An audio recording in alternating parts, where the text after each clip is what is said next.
তুমি আমার কাছে আসবা তাতেই আমি অনেক খুশি। তোমার হাসি মুখটা আমি দেখতে পারলেই আমি অনেক খুশি। আমার আর কিচ্ছুর প্রয়োজন নেই। তোমার পছন্দের সমস্ত জিনিসগুলো আমি রান্না করে নিয়েছি।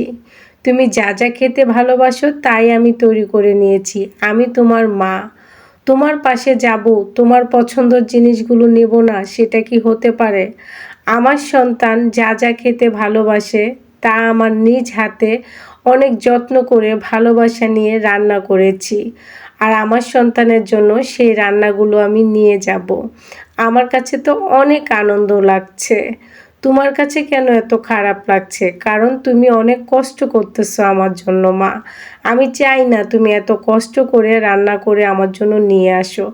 তুমি শুধু আসো, এতেই আমি অনেক খুশি। দেখেন তো কত সুন্দর কথা মা মেয়ের ভিতরে। এই কথাগুলো আমার প্রতিবেশীর ভাবির আর তার মেয়ের মাঝে হচ্ছিল। আর সেই কথাগুলোই আমি আপনাদের মাঝে তুলে ধরলাম।